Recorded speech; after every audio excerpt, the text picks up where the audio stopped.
우리 저번 주에 이어서 지금 여기를 살라 두 번째 시간 하나님 말씀 증거하겠습니다. 오늘은 이 본문을 중심으로 살펴보는 강의 설교보다는 제목 설교를 좀 하려고 합니다. 주제만 성경에서 따오고 성경이 이 데살로니가 후서가 지향하는 것들을 오늘 우리의 삶에 맞게 해석하고 또 적용해 보려고 합니다. 설교적 적용, 또 설교적 해석이라고 우리가 부르죠. 그런 의미에서 우리의 상처의 부분에 대해서 좀 살펴보려고 합니다. 한동안 우리 개신교에서는 이 상처 이런 말을 잘 안 썼습니다. 마음 이 부분을 별로 그렇게 중요하게 생각하지 않았습니다. 성경이 강조하지 않아서 그런 건 아닙니다. 이 부분이 눈에 보이지 않는 부분이기 때문에 상당히 애매한 부분들이 많이 있기 때문에 상처, 마음 이 부분에 관해서 자세하게 다루는 것을 많이 자제해 왔습니다. 그러다 보니까 이 마음의 부분에 관해서 이 불교라든가 캐톨릭 쪽에서는 굉장히 심도 있게 많이 연구를 하고 그랬던 것을 기억합니다. 저도 심리학을 공부하면서 그 부분에 관해서 무슨 자격증을 따거나 이런 걸 하려다 보니까 전부 다 캐톨릭에 속해 있더라고요. 캐톨릭. 그래서 캐톨릭의 신부들한테도 강의를 듣고 이렇게 했던 기억들이 납니다. 분명히 성경은 마음의 문제에 관해서 이야기를 해주고 있거든요. 그리고 우리의 상처의 치유에 대해서 예수님께서 우리를 고치러 오셨거든요. 고치러. 그래서 왜 상처를 치유해야 되는가 하면 우리가 지금 계속 다루는 부분이지만 이 마음의 상처가 치유가 안 되면 지금 여기를 살지 못하기 때문입니다. 지금 여기를 살지 못해요. 과거에 묶이게 만들고 이 상처가 또 미래로 나아가지 못하게 할 뿐만 아니라 지금 여기를 살지 못하게 합니다. 과거에 받은 상처와 아픔들이 현재의 삶에도 영향을 미치죠. 그러니까 이게 과거에 저도 아직도 잊지 못하는 게 어떤 형이 저하고 싸우다가 안 되니까 저희 얼굴에 침을 뱉었어요. 근데 지금 이제 50이 넘어서 60이 다 돼가는 나이에 있는데도 그게 아직도 뚜렷하게 수치심으로 느껴져요. 그분이 인천에서 냉면 가게를 하는데 제가 한 번도 안 갔어요. 이게 뭔가 수치심이 계속 발동되는 거예요. 이게 용서하고 치유됐다고 생각했는데도 결정적인 순간에 친구들이 모여서 야 냉면 먹으러 가자. 제가 냉면을 좋아하거든요. 냉면 먹으러 가자 그러면 자연히 한번 갈 법도 한데 잘 안 가게 돼요. 굳이 그 성겸이 형네 가자. 이름 밝히면 안 되죠. 죄송합니다. 모르죠 그분이. 나도 모르게 나왔어요. 복수입니다. 복수. 그러면 제가 거기 가지 말고 엉진냉면 가자. 제가 이렇게 한 기억들이 납니다. 그러고 보면 이 상처가 과거의 상처가 나의 현재에 영향을 미치고 있다는 거죠. 이미 지나간 일임에도 아직 오지 않은 일임에도 여전히 나의 마음에 나의 삶에 영향을 미치고 있다는 겁니다. 과거에 들은 말 한마디, 특히 우리가 말로 상처를 많이 입히거든요. 말이 굉장히 중요합니다. 모르고 속담이 있듯이 말이 입힌 상처는 칼이 입힌 상처보다 더 깊게 남는 거예요. 제가 운동을 했거든요. 어릴 적에 축구를 했는데 제가 운동할 때는 그냥 무식하게 했어요. 막 때렸어요. 초등학교 때 했는데도 막 때렸어요. 그런데 누가 때렸는지 기억이 하나도 안 나요. 맞았겠죠. 많이 맞았어요 정말. 그 마대자루가 막 부러질 정도로 중학교 때 맞았으니까 얼마나 다리 부어가지고 버스 타고 올 때 막 피 멍들어가지고 저희 누님이 그놈 누구냐고 막 그럴 정도로 많이 맞았는데 도대체 누가 나를 때린지 기억이 안 나요. 많이 맞았다 이 기억만 나는.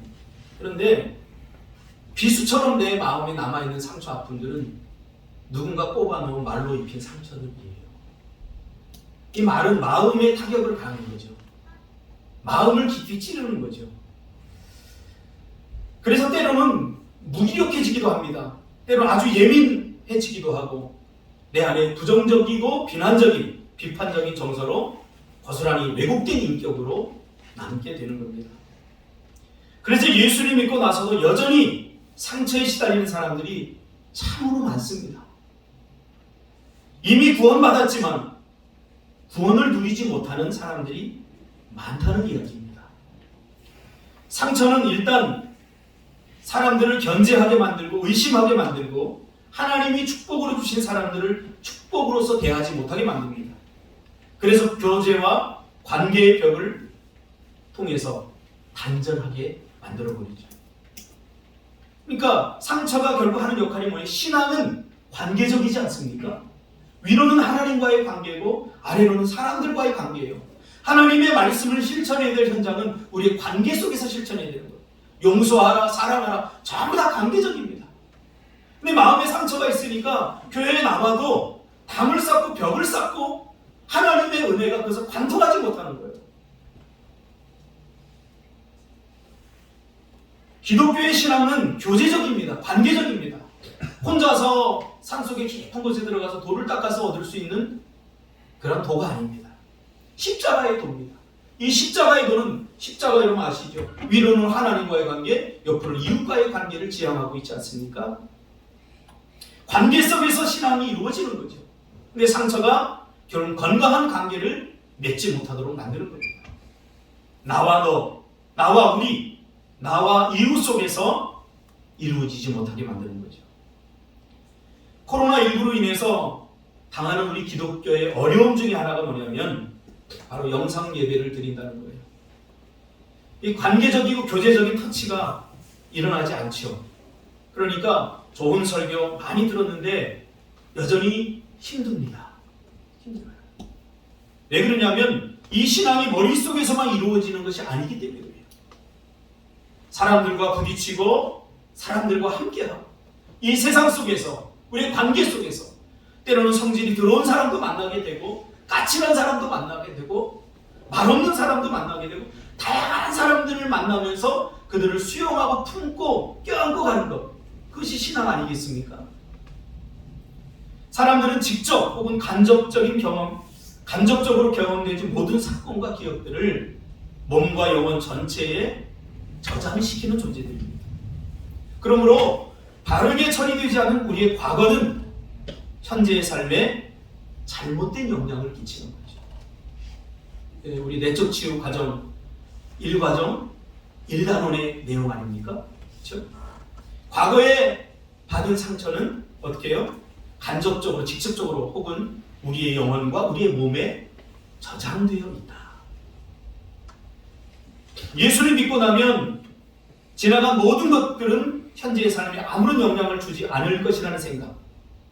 대부분의 그리스도인이 그렇게 생각합니다. 예수 믿으면 마음의 상처가 자연적으로 치유된다. 더 열심히 믿으면 자연적으로 치유된다. 이미 그렇지 않다는 것을 우리는 오학신, 우리 교회 처음 오면 구원론을 다 하게 되는데 그 오학신을 하면서 구원론을 다루면서 제가 수차례 이야기했던 부분입니다. 구원은 두 가지로 인식해야 된다고 해요. 두 가지로 우리가 알아야 된다고 해요. 첫째는 존재론적, 그리고 두 번째는 인식론적으로 이해해야 된다고 말씀드렸습니다. 그런 의미에서 우리는 이미 예수님을 내 인생의 구조로 영접하는 순간 존재론적으로 새로운 사람이 되었습니다. 법정적으로 우리 하나님의 자녀가 된 것입니다. 새 사람이라고 성경은 표현하고 있습니다.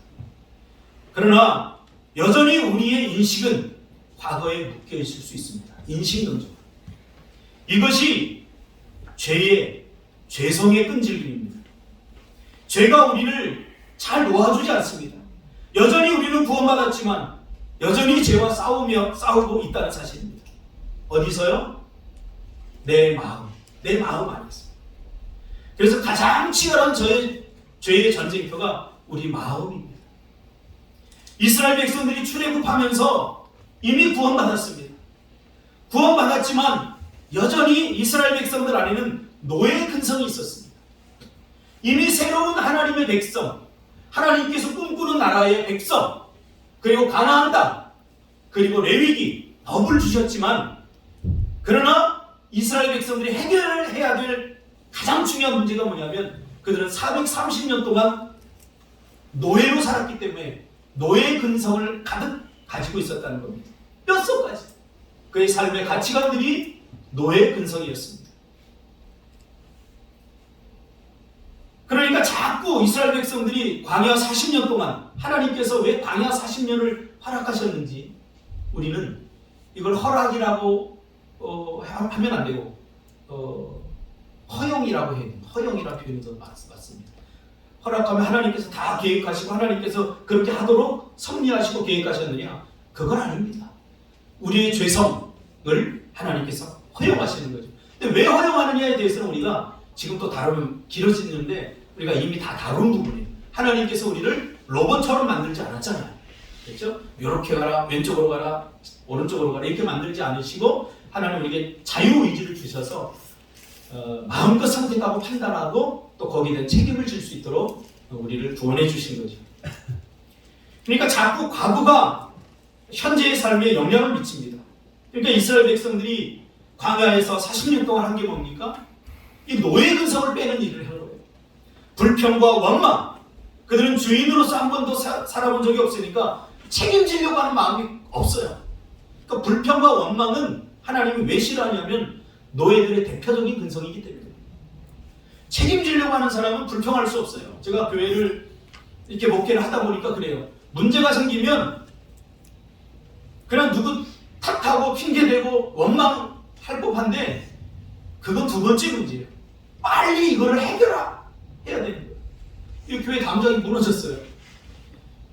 지금 쌓고 있는데 야 이거 어떤 놈이 이렇게 싼 거야? 왜 이렇게 잘못 쌌어? 그런 마음이 별로 안 들어요. 이걸 어떻게 빨리 쌌지? 이 마음이 드는 거예요. 책임지려고 하는 거예요. 그러니까 이스라엘 백성들은 책임지려고 하는 마음이 거의 없었어요. 노예 근성으로 가득 차 있는 거죠. 노예들의 특징이 그거예요. 그냥 핑계대고 탓하고 저 사람 때문이야 이 사람 때문이야 그러면 끝나버리는 거예요. 노예들은 책임질 일이 없었기 때문에 주인으로 살아본 적이 없었기 때문에 그래서 불평과 원망을 하나님께서 너무너무 싫어하시는 거예요. 결국 우리가 선택한 거 아닙니까? 그렇죠? 누구를 잘못 만났으면 아닙니다. 내가 선택한 거예요. 그러면 거기에 대한 책임을 내가 지려고 하는 것 이것이 주인의식입니다. 하나님이 꿈꾸는 나라의 새로운 백성들은 바로 그러한 나라의 백성으로 살아가기를 하나님께서 원하셨던 거죠. 하나님께서 이스라엘 백성들을 광야에서 다루기 원했던 부분은 바로 그들의 노예라는 그런 인식을 바꾸고 싶었던 것입니다. 새로운 나라 건설에 방해가 되기 때문이죠.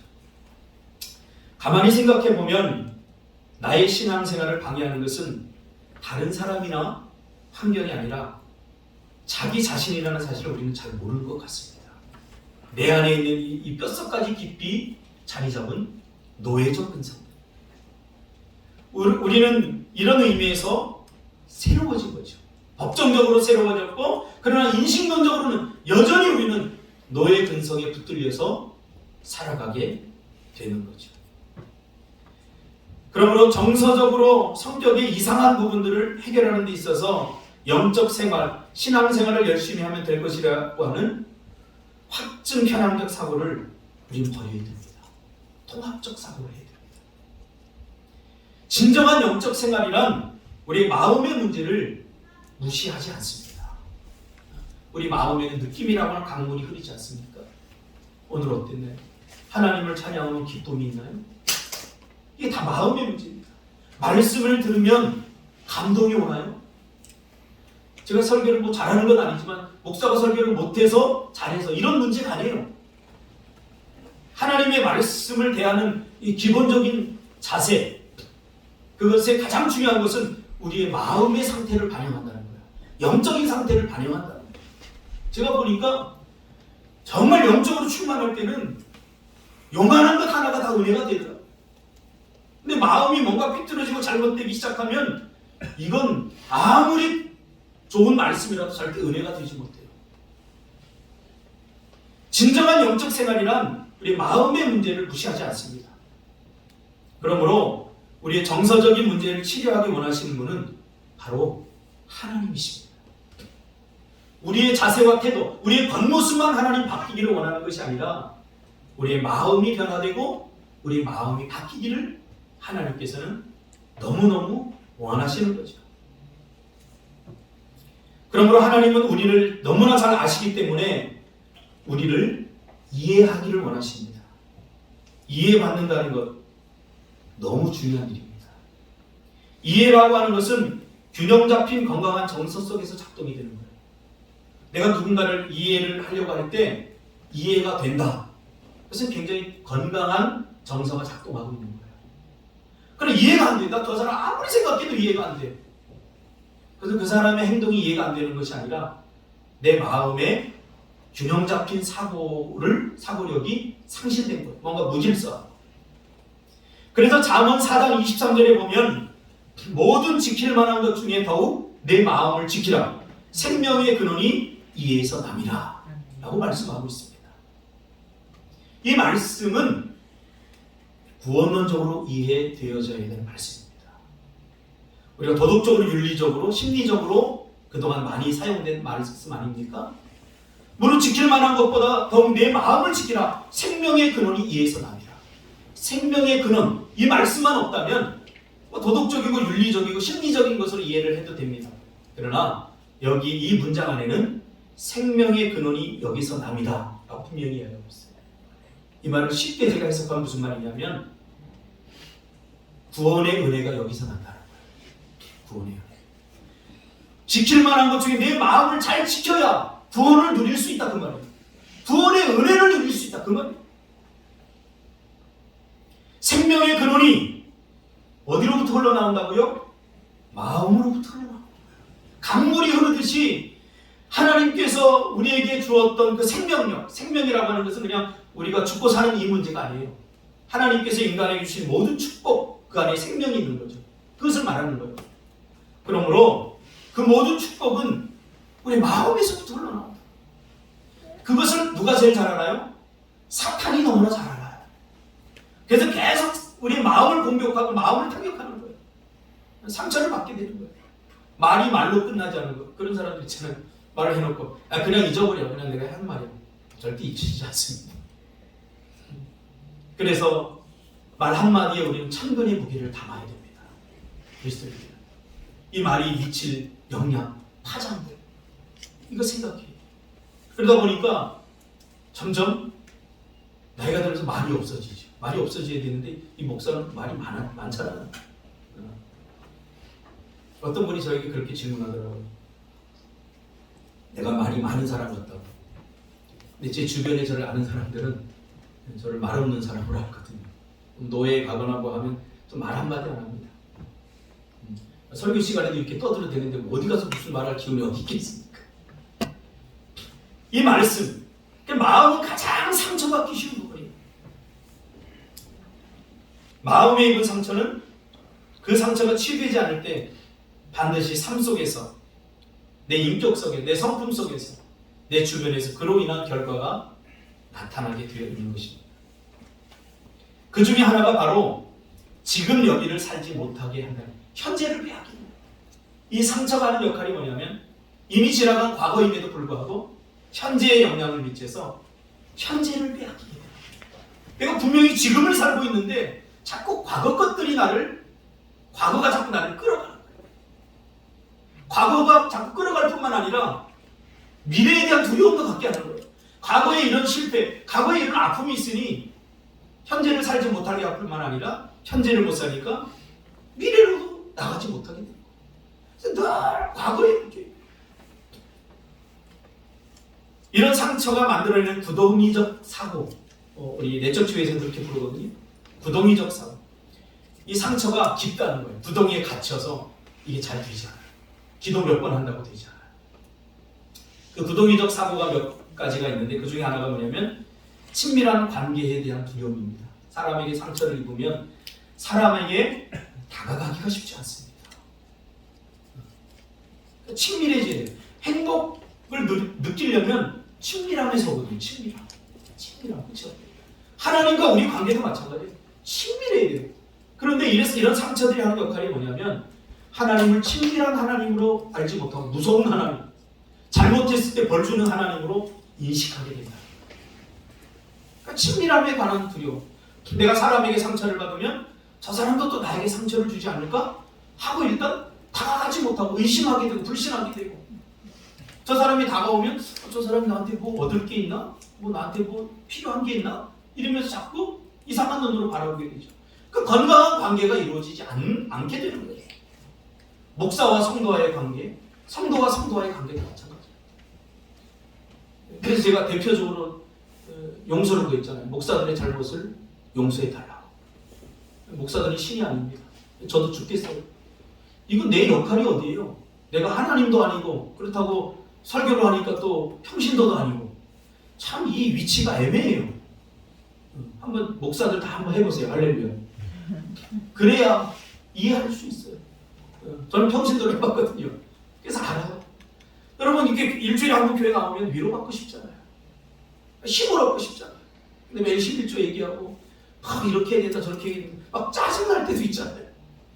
근데 이해가 가더라니까요. 왜 목사님 목회를 해보니까 왜 그런 얘기를 하나? 여러분들 미워서 그런 얘기하는 거 아니에요. 친밀한 관계에 대한 두려움 때문에 깊은 관계를 누리지 못해요. 깊은 관계가 안 되면 바퀴벌레 빨리 잡으세요.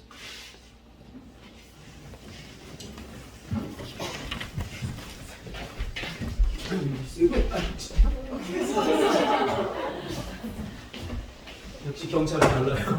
바로 빼잡습니다. 바퀴벌레가 설교를 방해할 줄은 몰랐네요. 자, 두 번째로는 부동의적 싸움. 여러 가지가 다 다룰 수는 없고요. 대표적으로 몇 개만 열등의식입니다. 우리 그리스도인들 중에도 참 열등감에 붙들려 사는 사람들이 참 많습니다. 자꾸 비교해요. 자꾸 비교해서 내가 더 열심히 살고 더 잘해야 되겠다 이런 마음이 들면 참 좋은데 우린 자꾸 하향 비교를 하는 거예요. 비교를 해도 누구하고 하냐면 꼭 잘하는 사람들. 그 사람이 가장 잘하는 것과 내가 가장 못하는 것과 비교를 해요. 그러니까 여러분 매일 열등감에 시달리는 거예요. 사람마다 다 장단점이 있어요. 하나님께서 우리에게 독특한 은혜를 다 주셨어요. 그러면 그 정체성으로 살아야 돼요. 내가 잘하는 것이 있다 못하는 것도 있잖아요. 상대편도 다 마찬가지예요. 그렇게 우리 사람은 모두가 공평하고 하나님께서 동일한 은혜를 다 주신 거예요. 그런데 끊임없는 비교의식에 시달리는 거예요. 누군가가 열심히 일해서 돈을 벌었다면 거기들 억울함을 가질 필요 없어요. 그 사람이 다 열심히 일했기 때문에 돈을 많이 벌었다 이렇게 생각하면 돼요. 그런데 사회 구조가 잘못됐느니 뭐 했느니 자꾸 이런 식으로 가게 되면 이게 살기 힘들어지는 거예요. 물론 그런 불의한 일도 있어요. 우리가 살다 보면 정말 편법을 쓰고 잘못하고 덜 노력하고 더 많이 버는 사람 분명히 있어요. 그러나 그것에 대한 심판권을 하나님 앞에 맡기세요. 내가 어떻게 심판하고 복수하려고 하면 내 인생이 망가져버려요. 그러니까 심한 열등감이 만들어내는 것이 결국 내 인생을 파괴하는 거예요. 나를 하나님의 백성답게 살지 못하게 만들어요. 그리고 무감각한 감정의 상태. 마음이 상처를 받으면 상처가 났잖아요.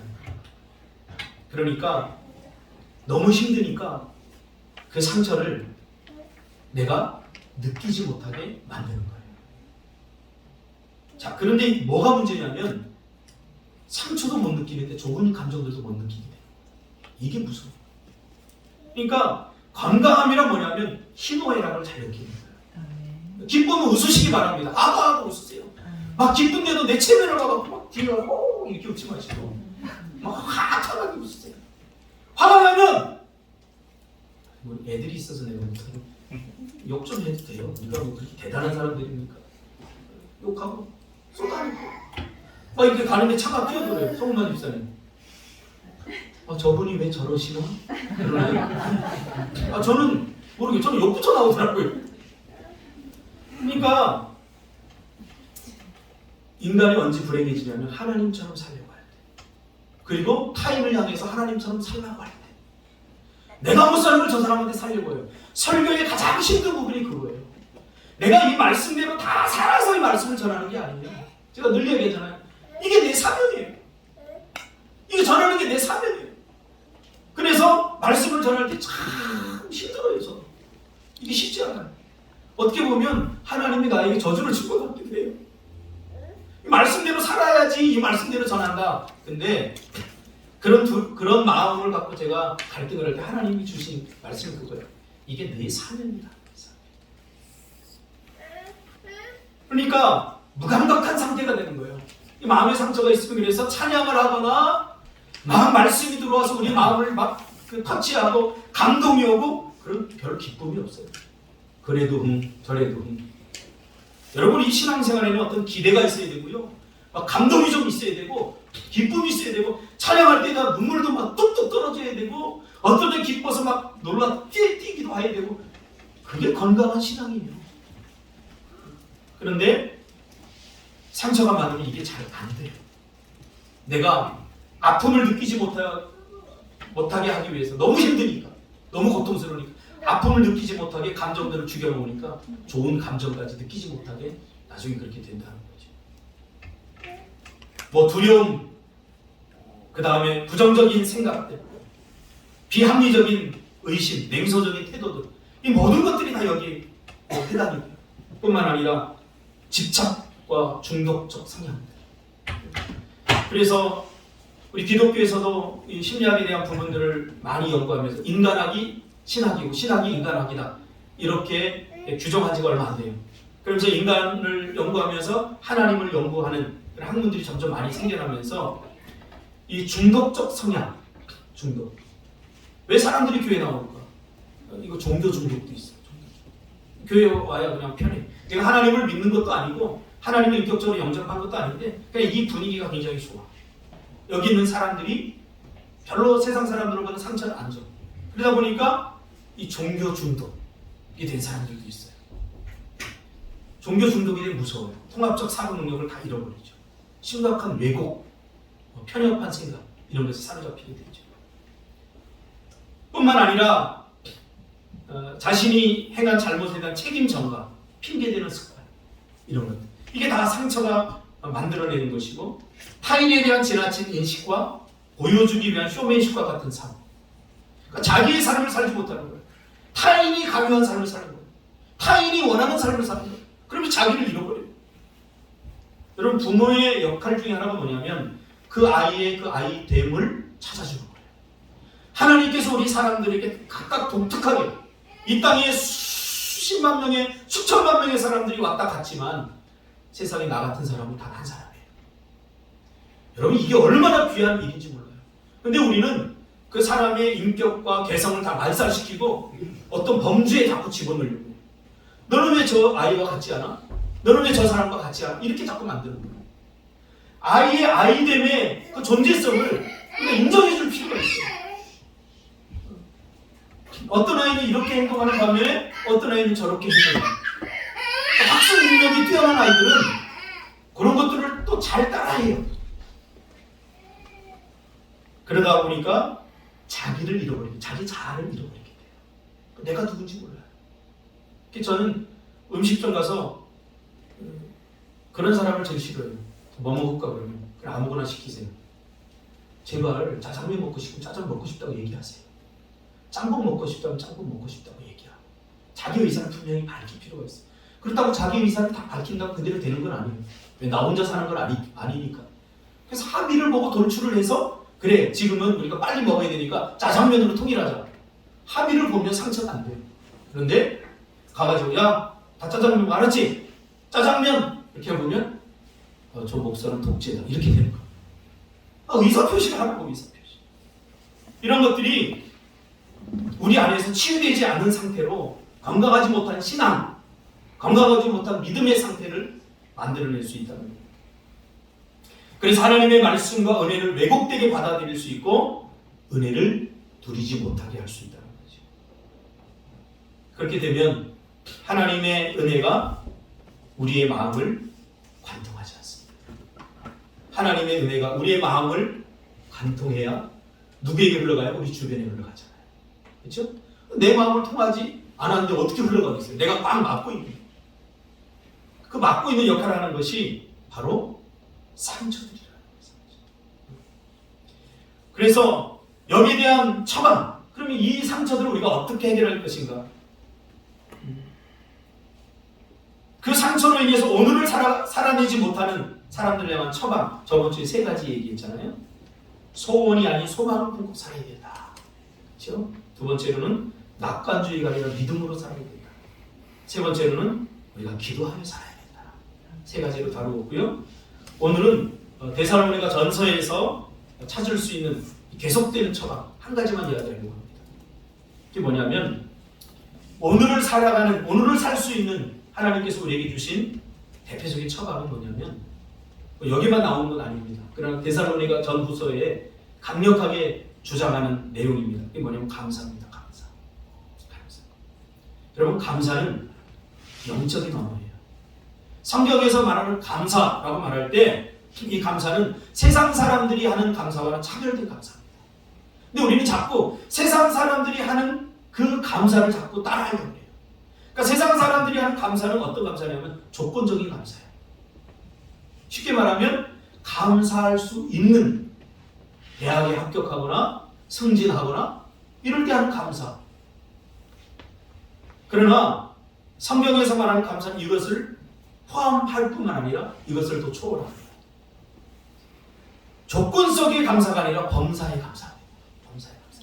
데살로니가전서 5장 18절 보니까 범사의 감사라 이것이 그리스도 예수 안에서 너희를 향하신 하나님의 뜻이라고 말씀하고 있어요. 하나님의 뜻이라고 말하는 성경이 많지 않아요. 다섯 손가락 안에 들어요. 근데 그 중에 하나가 감사하는 것이 하나님의 뜻이라는 거예요. 어떻게? 범사에. 이 범사가 핵심이에요. 범사. 이 범사라고 하는 말 안에는 좋은 것, 감사할 조건도 있지만 감사하지 못할 것까지 다 속하고 있는 거예요. 실패한 것, 잘못된 것, 실수한 것, 패배한 것, 이런 것, 잘 안 된 것, 이런 것도 범사에 다 속하는 거예요. 그 범사는 모든 것을 다 감사하는 거죠. 그 범사의 감사는 누가 할 수 있느냐? 조건적인 감사에 익숙해진 사람은 못해요. 이스라엘 백성들이 광야에서 어떨 때 감사했죠? 만나가 내리고 메추라기가 내리고 이럴 때 조건적인 감사를 하는 거예요. 그러나 하나님은 그들이 범사에 감사하기로 원했죠. 안 될 때도 감사하고 실패할 때도 감사하고. 그러므로 이 범사에 감사하려고 하면 세상의 차원을 뛰어넘는 하늘의 삶을 사는 사람들이 할 수 있는 감사랍니다. 좋은 일도 좋지 않은 일도 성공도 실패도 다 감사하는 거죠. 우리의 삶 속에서 우리는 늘 감사해야 될 좋은 일들과 잊고 싶은, 잊어야 하는 나쁜 일들로 양분하고 구분하면서 삽니다. 그래서 감사헌금을 낸 걸 보면 주로 조건적인 감사들이 많아요. 하나님 나 대학 떨어져서 감사합니다. 이렇게 헌금 제가 지금까지 목회 14년 하면서 한 번도 받아본 적이 없어요. 하나님 우리 어머니 죽어서 감사합니다. 이렇게 받아본 적이 없어요. 범사의 감사. 우리는 이제 조건적 감사의 차원을 뛰어넘어 범사의 감사 차원으로 넘어가야 됩니다. 어떻게 그것이 가능해요? 성경은 불가능을 기록해 놓지 않았어요. 이렇게 양분된 과거를 가지고 자유롭게 미래로 나아갈 수 없다고 성경은 말해주겠죠. 헨리 나우에는 이렇게 얘기합니다. 잊어버려야 할 것들, 상처와 아픔이 많을 때, 좋지 않은 일들이 많을 때 우리는 절룩거리면서 앞으로 나아가게 된다. 그렇죠? 깊은 상처를 가지고 신앙생활하면 우리는 건강한 두 다리가 아니라 절룩거리는 다리로 가게 되죠. 피하고 회피하고 도망가고 맞서지 못하고 맞서야 돼요. 신앙은 맞서요. 그러므로 나에게 일어난 모든 일들에 대해서 내가 어떻게 해석하는가가 중요합니다. 성경에서 가르치는 영적인 감사는 나쁜 일이나 좋은 일이나 슬픈 순간이나 기쁜 순간을 이 모든 순간을 감싸 안아야 된다고 이야기합니다. 저는 이 감싸 안는다 이 설교를 준비하면서 이 말이 굉장히 은혜를 받았어요. 감싸 안는다. 감싸 안는 사람 옳고 그름을 따지지 않습니다. 기준을 정하지 않습니다. 감싸 안는 사람. 예수님이 우리를 감싸 안았죠. 예수님이 죄인인 우리를 감싸 안았는데 더 많이 죄 지은 자, 덜 죄 지은 자를 나누었나요? 의로운 자, 의롭지 않은 자를 나누었나요? 아니에요. 말할 수 없는 죄인들 다 감싸 안았어요. 감싸. 제가 청소년 사역을 하면서 제가 얻은 것도 그거예요. 참 얘네들 문제 많이 일으키거든요. 나쁜 짓, 세상에서 나쁜 짓 하지 말라는 일은 다 하거든요. 그런 애들이 있으면 소문만 집사님 바빠져요. 세상이 감싸주지 않아요. 절대 감싸주지, 어른들이 감싸주지 않아요. 저는 나쁜 놈이라고 그러지. 술 먹고 도둑질하고 때리고 강도질하고 그럼 누가 감싸주겠어요? 제가 청소년 생활을 하면서 한 건 딱 한 가지, 그냥 안아줬어요. 이렇게. 감사 안아줬어요. 그럴 수 있지. 그래. 근데 그게 끝이 아니다. 너 마음 빨리 바꿔야 돼. 너 이거 잘못했다고 너 인생 네 마음대로 살면 또 교도소 가고 또 교도소 가고 또 교도소 가고. 그럼 너 인생 망가지는 거야. 그 아이들이 익숙한 게 상처가 많기 때문에 늘 핑계대고 변명해요. 우리 부모가 이혼했어요. 우리 아빠가 매일 술 먹고 들어와요. 때려요. 그럼 제가 그때마다 한 얘기가 있어요. 너네 아빠만 때리는 게 아니라 누구 걔 있지. 걔도 때리는데 걔 지금 서울대 갔어. 자꾸 도망가지 마. 피해 다니지 마. 너만 아픈 게 아니야. 목사님도 아파.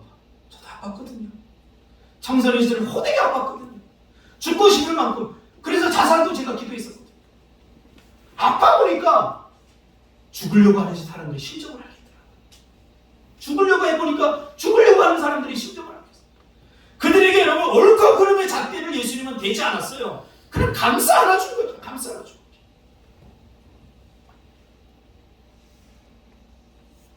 여러분 지금까지 살아오는 날들 속에 기억하고 싶지 않은 순간도 있을 겁니다. 감사 안으시기 바랍니다. 그것도 내 인생입니다. 잊고 싶은, 도저히 잊고 싶어도 잊혀지지 않은 분노와 아픔들이 있을 겁니다. 감사 안으시기 바랍니다. 예수님은 우리의 모든 상처를 감싸 안으셨습니다. 아픔도 상처도 고통도 배신도 감싸는 거예요. 이 감싸 안다라고 하는 이 우리나라 국어의 정의가 정말 은혜가 되더라고요. 제가 국어사 찾아보니까 두 팔을 벌려보세요. 다 같이 감싸보세요. 두 팔을 벌려 가슴 쪽으로 끌어당기거나 그렇게 하여 전체를 둘러싸. 아니 좀 응용 좀 해보세요. 옆에 사람 있는 줄 껴안아보세요. 저 하라 보니까 저 앞에 누가 있다고. 그래요. 백선 집사님처럼 감사합니다. 똥이 묻어 있거나 더럽거나 감사하는 거는 필요 없습니다. 그냥 감사. 팔을 벌려서 전체를 이렇게 둘러싸. 우리의 과거를 감싸 안으시기 바랍니다.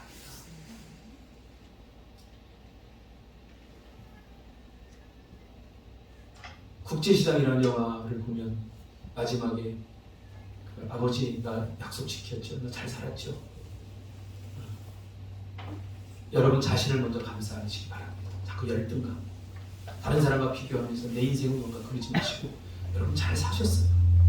지금도 잘 살아가고 있고 여러분을 좀 감사 안으세요. 여러분 멋져요. 멋져요. 감사 안으세요. 여러분 정말 괜찮은 사람.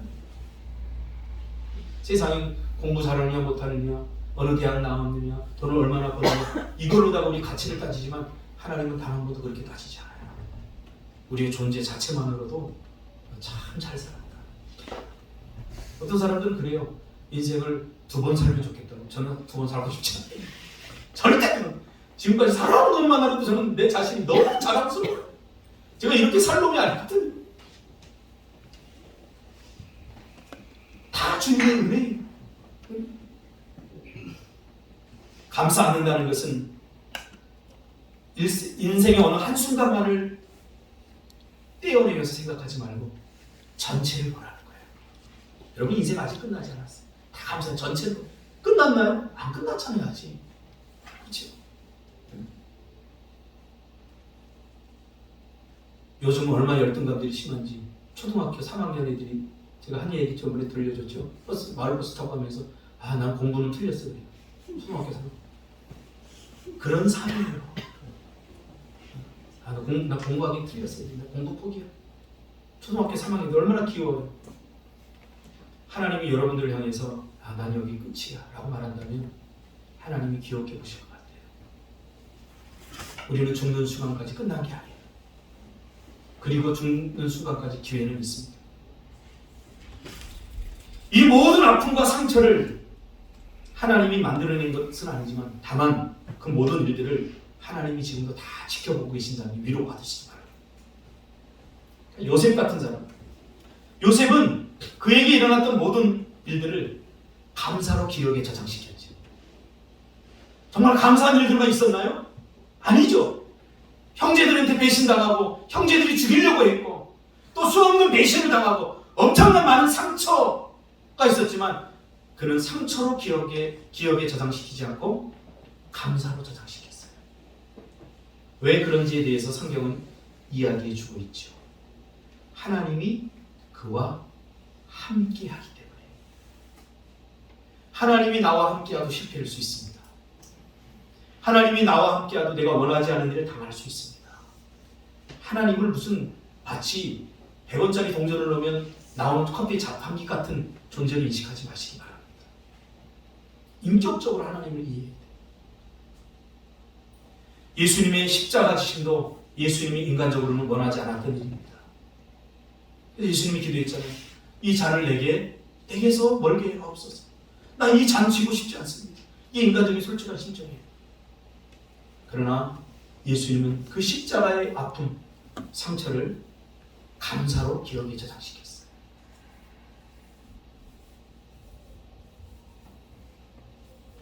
사도 바울은 이것을 이렇게 표현하고 있습니다. 디모데전서 4장 4절에서 하나님께서 지으신 모든 것이 선함에 감사함으로 받으면 버릴 것이 없나니.